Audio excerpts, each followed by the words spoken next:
Hello viewers मैं आज এটা ভিডিও লৈ আহিলোঁ ফিল্মটোত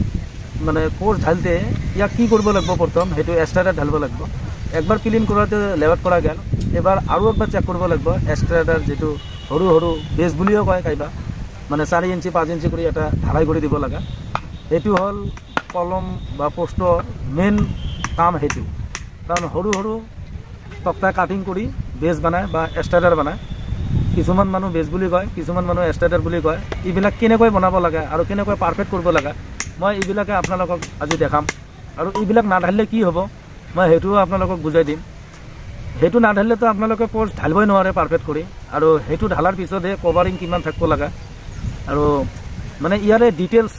অল ডিটেইলছ মই আপোনালোকক বুজাই দিম আপোনালোকে ভালকৈ চাব যদি ভিডিওটো ভাল লাগে লাইক কৰিব শ্বেয়াৰ কৰিব যেনেকৈ সাপোৰ্ট কৰি আছে মই সেইকাৰণে ভিডিওগিলা দিয়ে আছোঁ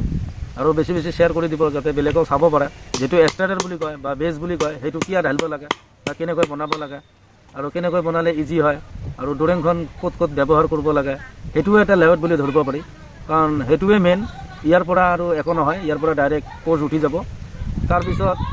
কোৰ্সকেইটা ঢালা হোৱাৰ পিছত ছাটকন কৰিব মই এইখিনি গোটাই ডিটেইলছ দেখাই থাকিম আহক ভিডিওটো লৈ যাম হেতু এক্সট্ৰাডাৰ বুলি কয় কাইবা বেছ বুলি কয় হেতু এনেকৈ একদম পোস্টৰ দৰে বনাই ল'ব লাগে হেতু ক্লিয়াৰ বনা হোৱাৰ পিছতহে হেতু পোস্ট হয় হেতু সমান চাই হেতু সমান কৰি ল'ব লাগে এটা সাইড আৰু ইফালে বনাই আছে মই হেতুও দেখাম আপোনালোকক কেনেকৈ বনাব লাগে আপোনালোকে হেতু চাব অলপ মাইন্ড দি চাব এই বেছটো চাওক এনেকৈ দাগি মাৰা আছে ইফালেও দাগি মাৰা আছে ইফালেও দাগি মাৰা আছে চাৰিওফালে ইয়াত দাগি মাৰা আছে এনেকৈ দাগি মাৰি ল'ব লাগে যিহেতু আমাৰ হিচাপটো হ'ল চেণ্টাৰ টু চেণ্টাৰ এনেকৈ দাগি মাৰি আপোনালোকে হেতু চাব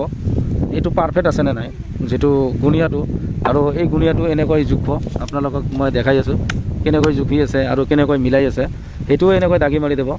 এনেকৈ ৰাইট এংগেলটো মিলাই ল'ব ক'ত কিমান আছে ইফালে কিমান এমএম হ'ল ইফালে কিমান এমএম হ'ল এনেকৈ গোটাই A to Z মিলাই ল'ব মিলাই লোৱাৰ পিছত ইয়াক কি কৰিব আপোনাৰ পোস্টত এনেকৈ দিব এনেকৈ পোস্টত দিব পোস্টত দিয়াৰ পিছত ইয়াৰ পৰা মেজাৰমেণ্টটো ক্লিয়াৰ কৰি ল'ব ক্লিয়াৰ কৰি লৈ ইয়াৰ ভিতৰতো ৰড থাকিব যেনেকৈ এই ৰডৰ ভিতৰত দিব পোস্টৰ ভিতৰত দি কিনে এইখিনি ঢালাই কৰি দিব মানে কাষ্টিং কৰি দিব দি কিনে একদিন পিছত খুলি দেওয়াৰ লগে লগে সৰু পোস্ট হৈ গ'ল যেতিয়া পোস্টৰ ফৰ্মাটো ফিটিং কৰিব তেতিয়া হি হেল ঢেল নকৰে এইটো বানাটোৱে মেইন কথা কাৰণ হেতু বানাওঁতে যদি এই ৰাইট এংগেলটো নিমিলে পোস্টটো গুণীয়া হৈ থাকিব মই সেইকাৰণে আপোনালোকক এটা ডিটেইলছ দি থাকোঁ মানে কামৰ বিষয় যিবিলাক সৰু সুৰা টিকবিলাক মই দিয়ে থাকোঁ আজি যেহেতু আমাৰ এই বিল্ডিংটোত হেতু বিল্ডিঙত আমাৰ 14টা পোস্ট আছে আমি 7টা বনাই ল'লোঁ আজি 7টাই ঢালিম কালি আৰু সেই 7টা খুলি 7টা দিম 14টা হৈ গ'ল তাৰপিছত ৰিংকেইটা বান্ধি ল'ম ৰিংকেইটা বান্ধা হোৱাৰ পিছত পোস্টটো ঢালাই কৰিম মই এইখিনি এটা এটাকৈ দেখাম আপোনালোকক কাৰণ যিহেতু প্লেনটোত মাটি ফিল আপ কৰি আছে আৰু সেইটো বালু মাটি দি আছে সৰু সৰু মানে কামবিলাক দেখাই থাকোঁ সকলোকে যে চাওক কামবিলাক কেনেকৈ হৈ আছে বা কেনেকৈ কৰি আছে কেনেকৈ কৰিলে ইজি হয় কেনেকৈ কৰিব লাগে মই এইবিলাক টিক দিয়ে থাকোঁ আপোনালোকে যে এক্সট্ৰাডাৰ কেইটা ঢালিব বা বেছটো ঢালিব এনেকৈ বেছটো ফিটিং কৰি লয় এই লেৱেটটো কৰি ল'ব যেনেকৈ মই এনেকৈ সূতাটো টানি লৈছোঁ আপোনালোকে ড্ৰয়িংখন চাই ল'ব চাই লৈ বাহিৰ যিমান আছে মেজাৰমেণ্টটো আপোনালোকে এনেকৈ সূতাটো আগত মেজাৰমেণ্ট কৰি ল'ব তাৰপিছত এক্সট্ৰাডাৰ কেইটা ফিটিং কৰি ল'ব মেজাৰমেণ্টখিনি কৰি ল'ব যেনেকৈ মই আপোনালোকক ডিটেইলছ দেখাই আছোঁ ইফালেও চাব কি ধুনীয়াকৈ বনাই দেওয়া গৈছে এনেকৈ আগত 4 কোণাতে এনেকৈ ফিটিং কৰি ল'ব এই ইফালেও লোৱা গৈছে এনেকৈ ইফালেও লোৱা গৈছে আপোনালোকে এনেকৈ সূতাটো টানি ক্লিয়াৰ কৰি দিব ক্লিয়াৰ কৰি আৰু মেজাৰমেণ্টটো আপোনালোকে সূতাতে কৰিব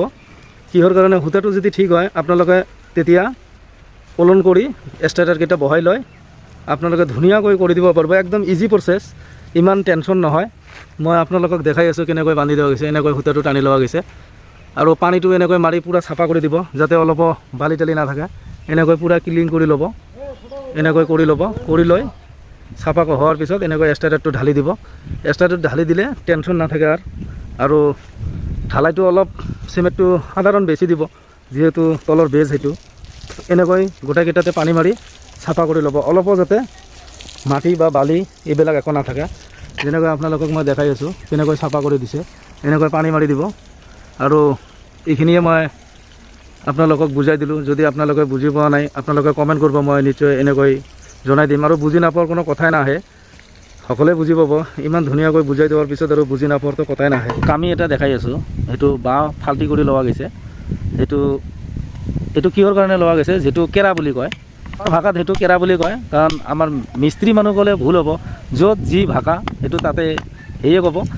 সেইটো এটা জোখ মাপ কৰি লোৱা গৈছে। যিহেতু পোষ্টটো কিমান আছে 350 বাই 250 আছে, কাৰণ 250 আমি এই তক্তাখন ফিক্স কৰি কাটি লৈছোঁ। এইটো 250 আছে আৰু সেইটো 350 আছে। ইয়াতে চেণ্টাৰ দেখি কৰি লোৱা গৈছে। সেইটো আমি কি কৰিম আপোনালোকক দেখাই আছোঁ। যেনেকৈ এই ষ্টেটাৰটো বনাইছে এনেকৈ গজাল মাৰি দি বনাইছিল আগতে। এনেকৈ গজাল মাৰি দিলে যেতিয়া কাষ্টিং কৰিম, যিহেতু এইটো ভিতৰ চাইডত থাকিব, কাষ্টিং কৰাওঁতে এইটো খোলাৰ লগে লগে সেই গজালকেইটা কোণাকেইটা ভাঙি যাব। আৰু সেইটো দি যদি বনায় আপোনালোকে চাই লওক কেনেকৈ বনাব। সেইটো দি বনালে সেই গজালটো নাথাকে। সেই গজালটো যেতিয়া নাথাকিব তেতিয়া আপোনালোকৰ কোণাকেইটা ভাঙি নাযায়, কাৰণ সেইটো তলত ফিটিং কৰি দেৱা গ'ল। আপোনালোকক দেখাই আছোঁ, এই তলত এনেকৈ ফিটিং কৰি দেৱা গৈছে। সেইটো তক্তাৰ লগত সেইটো তক্তা এনেকৈ ফিক্স কৰি দি ওপৰেদি এনেকৈ গজাল মাৰি দিব। এইটো গজাল মাৰাৰ লগে লগে সেইটো খুলি দিব। খুলি দিয়াৰ লগে লগে ইয়াৰ ভিতৰত এনেকুৱা গজাল নাথাকে। এইবিলাকত এটাতো গজাল নাই। সেই গজাল নাথাকিলে একদম পাৰফেক্ট হৈ থাকে। তেতিয়া আপোনাৰ কোণা কানিগিলা ভাঙা ভঙা নহয়। আপোনালোকক মই একদম ডিটেইলছ দেখাই আছোঁ, আৰু গুণিয়াটো কেনেকৈ মিলাই মই সেইটোও দেখালোঁ। আৰু সেইটো নিদিলে কি হ'ব মই সেইটো আপোনালোকক বুজাই দি আছোঁ। মই ইয়াতে যাই পোষ্টতে বুজাই দি আছোঁ আপোনালোকক। ইয়াৰে যিটো পোষ্ট, এই পোষ্টত যেতিয়া সেইটো সৰু কৰি ঢালা থাকিব, এনেকৈ লাম্বা কৰি যেতিয়া পোষ্টটো বান্ধি ফিটিং কৰি দিব, তেতিয়া